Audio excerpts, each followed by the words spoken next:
তো এখন চলো আমরা 9.2 অনুশ্রেণীর এই 28 নম্বর সৃজনশীল প্রশ্নটির সমাধান করি। তো 28 নম্বর প্রশ্নটির সমাধান করার আগে আমরা চলো উদ্দীপকটুকু আমরা আগে সবার প্রথমে ভালোভাবে পড়ে নিই। তো এখানে দেখো কি লেখা আছে, ত্রিভুজ এবিসি এর বি কোণ 90 ডিগ্রি। তার মানে বোঝা যাচ্ছে যে ত্রিভুজটা রয়েছে এবিসি, এটা অবশ্যই সমকোণী ত্রিভুজ হতে হবে, যেহেতু এখানে বি কোণটা 90 ডিগ্রি উল্লেখ করা হয়েছে। এখন এবি ইকুয়াল টু দেওয়া আছে কত, 5 সেন্টিমিটার, এবং বিসি ইকুয়াল টু 12 সেন্টিমিটার। তো এখান থেকে আমাদের ক নাম্বার এসি এর দৈর্ঘ্য নির্ণয় করো। তো এই প্রশ্নটির অ্যান্সার করার আগে তোমাকে অবশ্যই এখানে চিত্রটা অঙ্কন করতে হবে। ইনফরমেশন অনুসারে আমরা দেখতে পাচ্ছি যে আমাকে একটা কি করতে হবে, সমকোণী ত্রিভুজ অঙ্কন করতে হবে। সমকোণী ত্রিভুজ অঙ্কন আমি করলাম, কোনটা বড় কোনটা ছোট এটা আমরা যেহেতু জানি না, তাহলে মোটামুটি আমরা একটা আনুপাতিক চিত্র অঙ্কন করলাম। এখানে বি আমাকে এই কোণটা দিতে হবে, যেহেতু এখানে বি 90 ডিগ্রি উল্লেখ করেছে, তো এটা হচ্ছে 90 ডিগ্রি। তারপরে এখানে হয় এ দিব অথবা এখানে এ দেবো। যদি এখানে এ দিই তাহলে এখানে সি, আর এখানে এ দিলে এখানে সি। আমি এখানে এ দিলাম আর এই জায়গায় সি দিলাম। তো এখন কি বলছে, এই এবির মান দেওয়া আছে 5 সেন্টিমিটার। তোমরা দেখো এইটার মান 5 সেন্টিমিটার দেওয়া আছে, আর বিসির মান দেওয়া আছে 12 সেন্টিমিটার, 12 সেন্টিমিটার। তো এটা এর ইনফরমেশন অনুসারে বিসিটা একটু কি হওয়া উচিত ছিল, বড় হওয়া উচিত ছিল। তো আমি এরকম এঁকেছি, তোমাদেরও যদি ভুল ক্রমে এরকম হয়ে যায় তাতে কোনো সমস্যা হবে না, তবে মোটামুটিভাবে এই বিসিটা একটু বড় হওয়া উচিত ছিল। যাই হোক, আমরা এখন কি চেয়েছি এখানে, আমরা এটা খেয়াল করি, এসি এর দৈর্ঘ্য নির্ণয় করো, দ্যাট ইজ এই যে এর মানটা আমাদের কাছে চাচ্ছে। তো এটার মান যদি আমাদের কাছে চায় তাহলে আমরা এখানে কি করতে পারি, যেহেতু লম্ব আমার দেওয়া আছে, ভূমি দেওয়া আছে, তাহলে অতিভুজ চাচ্ছে, তাহলে আমরা পিথাগোরাসের উপপাদ্যের সাহায্য নিতে পারি। তাহলে এখানে আমরা লিখতে পারি দেওয়া আছে, দেওয়া আছে, দেওয়া আছে দিয়ে আমরা কি করব, এই এবির মান যে কত দেওয়া আছে 5 সেন্টিমিটার সেটা আমরা লিখে নিলাম, এবং বিসির মান কত, বিসির মান দেওয়া আছে 12 সেন্টিমিটার, সেটাও আমরা দিয়ে দিলাম। তাহলে এখন লিখতে পারি আমরা পিথাগোরাসের উপপাদ্য অনুসারে পাই।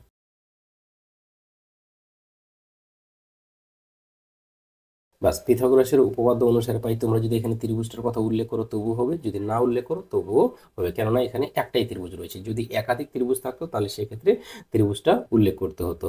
তো এখানে আমরা কি পাই, অতিভুজ square, that is AC square, and লম্ব square, that is AB square, plus BC square মানে ভূমি স্কোয়ার। তাহলে আমরা যেহেতু এসির মান চাই, স্কোয়ারের মান চাই না, যার কারণে স্কোয়ারটা একসময় আমাদেরকে ডান দিকে পাঠিয়ে দিতে হবে। তার জন্য আমরা আপাতত এসি স্কোয়ার লিখে নিলাম। এবির মান কত 5 স্কোয়ার, 5 স্কোয়ার দিলাম। বিসির মান কত 12, তাহলে 12-এরও স্কোয়ার দিয়ে দিলাম। তাহলে এখানে আমরা কি করব, আবারও এসি স্কোয়ার লিখলাম, এখানে 25 হবে, অ্যান্ড এখানে 144 হবে। দেন এসি ইকুয়াল টু স্কোয়ারটা থাকুক। এখন এখানে আমরা যদি এটা যোগ করি তাহলে কত হবে 69, মানে 169। তো এখন আমরা কি করব, এসির দরকার যেহেতু, তাহলে এসিকে রেখে দিয়ে স্কোয়ারটা আমরা ডান দিকে পাঠিয়ে দিব। ডান দিকে পাঠিয়ে দিলে সেটা রুট হবে। তো এখানে এসি ইকুয়াল টু কত হচ্ছে 13 হবে। তোমাদের এখানে আরেকটা বিষয় আমি অ্যাড করতেছি, সেটা হচ্ছে যদি স্কোয়ার এই পাশে ডান পাশে চলে যায়, রুট হয়, তাহলে এখানে একটা প্লাস মাইনাস হয়। কিন্তু এই অঙ্কের ক্ষেত্রে আমি সেই প্লাস মাইনাসটা ব্যবহার করিনি, কারণটা হচ্ছে কোনো ত্রিভুজের বাহুর দৈর্ঘ্য নেগেটিভ হয় না, যার কারণেই এখানে আমি প্লাস মাইনাস কথাটা উল্লেখ করিনি। তাহলে আমরা বলে দিতে পারি এইটুকুই অ্যান্সার। তো এখন আসি আমরা খ নাম্বার। খ নাম্বারে কি লেখা আছে, সি ইকুয়াল টু থিটা হলে sine theta plus cos theta এর মান নির্ণয় করো। যে এই যে এখানে যে সি কোণটা রয়েছে, এই যে এখানে এই যে সি কোণটা রয়েছে, এই সি কোণটার মান তারা কত বললো, এইটার মান তারা বলে দিয়েছে আমাদেরকে থিটা। তাহলে তোমাদেরকে একটা বিষয় মনে রাখতে হবে, যে কোণটার কথা এখানে তারা উল্লেখ করবে সেই কোণের বিপরীত বাহুটা হবে লম্ব। তার মানে আমার এবি কিন্তু এখানে লম্ব, এবং বিসি হচ্ছে আমার কি ভূমি।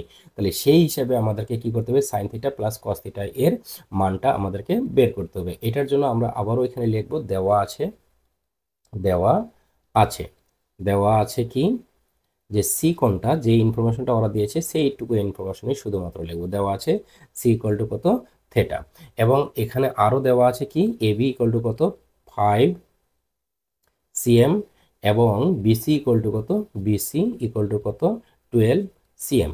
আর ক হতে পাই আমরা লিখতে পারি, ক হতে পাই, ক হতে পাই কি এসির মান কত পেয়েছিলাম আমরা, এসি ইকুয়াল টু পেয়েছিলাম 13 সেন্টিমিটার।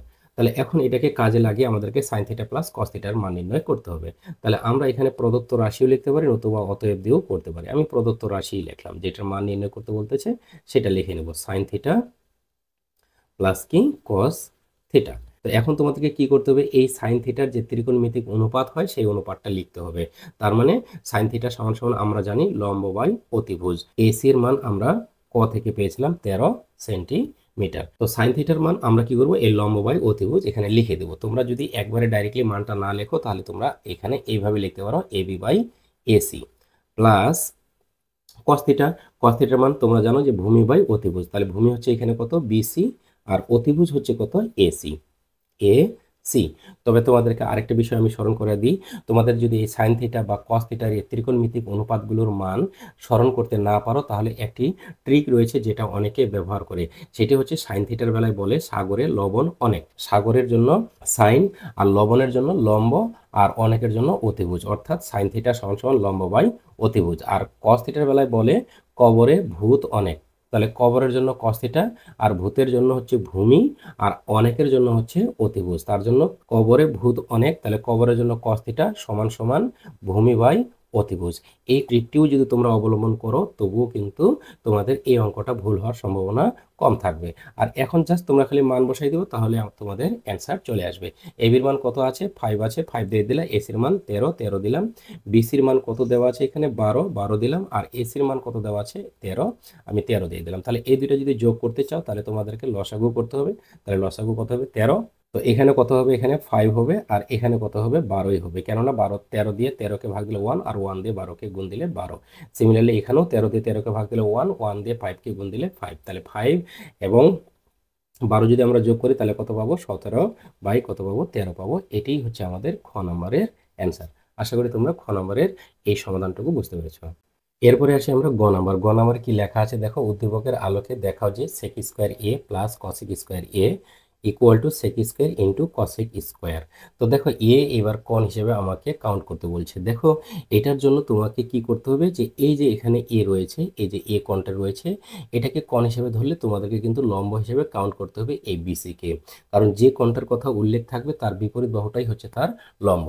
তাহলে এখানে আমরা কি করব, এই সেকের মান, কসেকের মান, সেকের মান এবং কসেকের মান আমরা এই ত্রিভুজের সাহায্যে বের করে নিব। তার জন্য আবার একইভাবে আমরা কথা বলবো কি, যে দেওয়া আছে এই ইনফরমেশনগুলো আমরা আবারও উল্লেখ করব। এবির মান কত দেওয়া আছে 5 সেন্টিমিটার, তারপরে বিসির মান কত দেওয়া আছে 12 সেন্টিমিটার এবং ক হতে পাই কি এসি ইকুয়াল টু কত 13 সেন্টিমিটার। তো এখন আমাদের সেকের মান বের করতে হবে। তাহলে সেকের মান বের করার জন্য আমরা এখানে লিখবো এখন সেকের মানটা আমরা আলাদা করে এখানে বের করে রাখবো। তো সেকের এখানে কি মান আমরা অ্যাকচুয়ালি এখানে বের করব, সেকের আসলে এখানে অনুপাতটা বের করব। কিন্তু সেকের অনুপাত অনেক সময় তোমরা মনে করতে পারো না, তাহলে সেকের অনুপাত এখানে লিখার আগে তোমরা চলে যাবা সেক কার বিপরীত। তোমরা জানো সেক হচ্ছে কসের বিপরীত, তাহলে কস যা হয় তার উল্টোটা বা বিপরীতটাই কিন্তু এখানে হবে। তাহলে কসের বেলায় একটু আগে আমরা জেনে আসলাম কবরে ভূত আছে, তার মানে উপরে ভূমি আর নিচে কি হবে অতিভুজ আছে বা অনেক, এজন্য এখানে অতিভুজ। তাহলে ভূমি বাই অতিভুজ, তাহলে কস সমান যদি ভূমি বাই অতিভুজ হয়ে থাকে তাহলে সেক হবে অতিভুজ বাই ভূমি। তাহলে অতিভুজ আমার কিন্তু এখানে কত রয়েছে এসি রয়েছে আর ভূমি রয়েছে আমাদের কত, ভূমি হচ্ছে এবি, এখানে আমি এবি লিখলাম।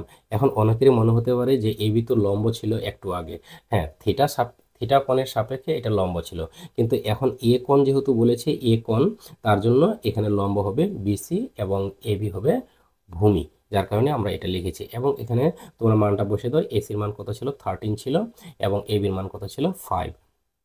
আবার এখানে আমাদের সেকের মান আর কসেকের মান যেহেতু লাগবে, এখানেও কসেক রয়েছে এখানেও কসেক, তাহলে আমরা এখন এবং দিয়ে কসেক বাইর করে নেব এবং কসেক এ।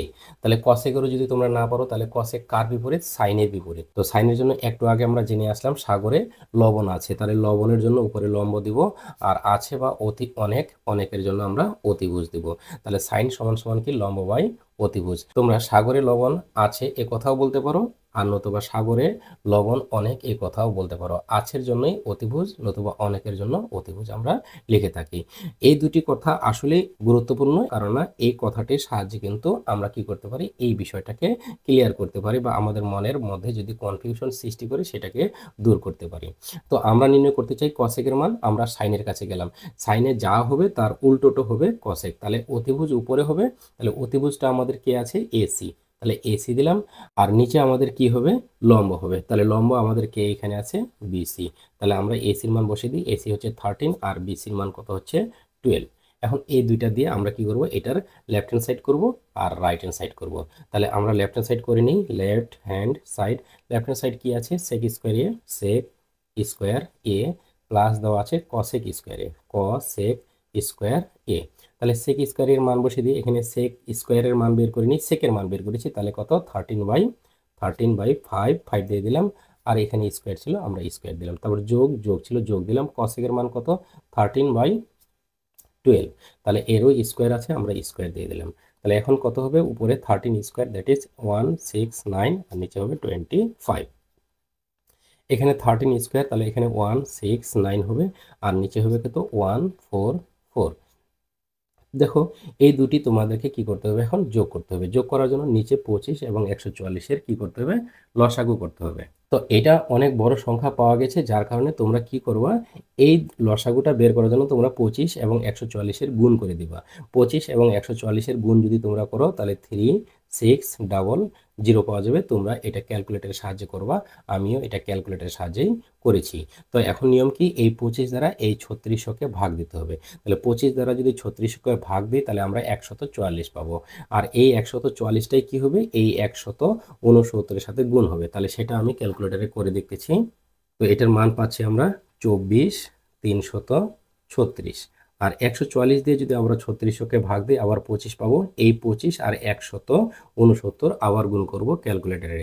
গুণ করলে আমরা পাই 4225। তাহলে এখানে পেয়েছি আমরা 42 কত 25।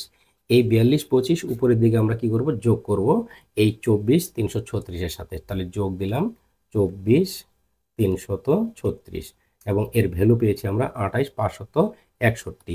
28,561, আর নিচে আমাদের কত আছে, 3600 আছে, আমরা এটাই রেখে দিলাম। এটাই হচ্ছে আমাদের লেফট হ্যান্ড সাইড।